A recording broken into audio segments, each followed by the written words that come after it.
Recording start in 5, 4, 3, 2, 1. Start. Madam, you are aware that when this life business was nationalized in the year 1956, great expectations and great hopes were entertained by all members of parliament.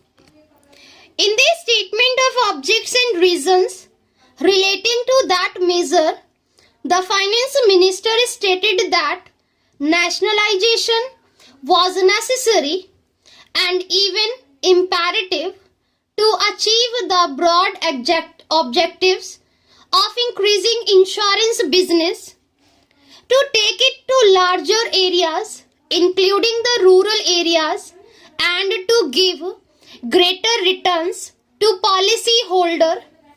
We have to see after these few years of the working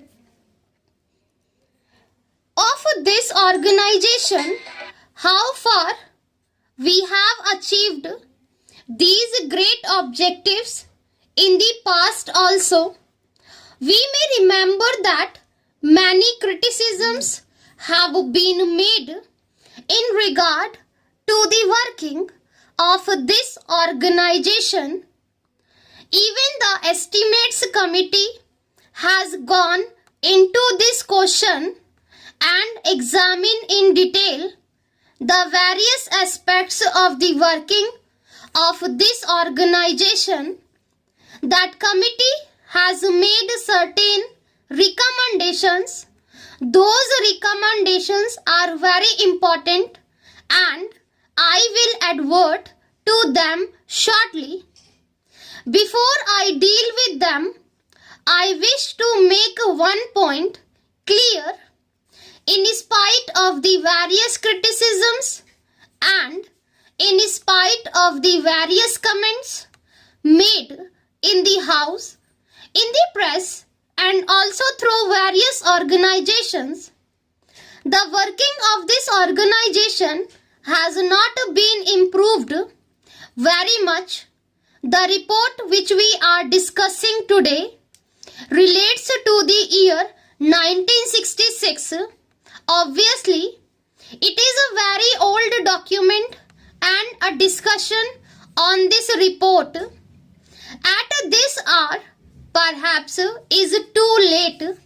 Nevertheless, a discussion is important if we keep in view some of the fundamental problems that are facing this organization. This report was submitted in November 1961, that is to say some 9 months after the period of the working of this organization. I do not know why there should be such inordinate delay in submitting reports. The report, madam, deals with various aspects. It does not bring out many things which ought to be properly brought out in a report of this kind, and while reading this report, I was not able to make out the working of this organization and to get a proper understanding of it. For that purpose, I have to depend upon other reports and other opinions expressed by various organizations in this country, and thereby I have to gather information. That is why I have to suggest that the report should be comprehensive. I would refer to some of the important problems confronting this organization. The most important among them, in my opinion, is the organizational setup. You remember when this matter came up for discussion in both houses of parliament at the time of the nationalization of this life business.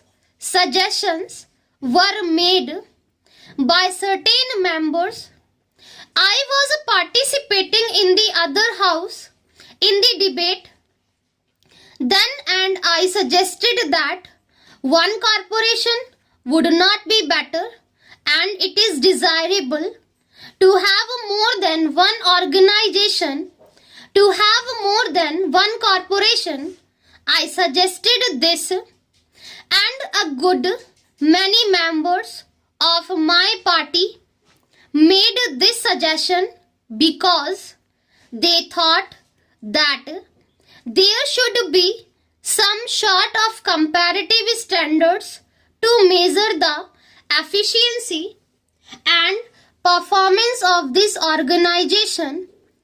Without such comparative standards to measure the efficiency and the work of this organization, it would be difficult to judge either the efficiency of the organization or the improvement or progress made by the organization.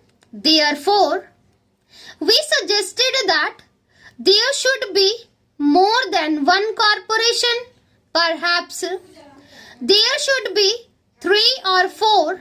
Now, after the experience gained, the estimates committee has come to this conclusion that this is a huge monolithic organization whose task has been increasing in all the time, and that it has not been possible for this organization to fulfill all the expectations and all the tasks and all the requirements that are expected to be fulfilled by this organization, and so the estimates committee has suggested a radical change, a revolutionary departure with regard to the organizational setup. They have advisedly pointed out 2 alternatives.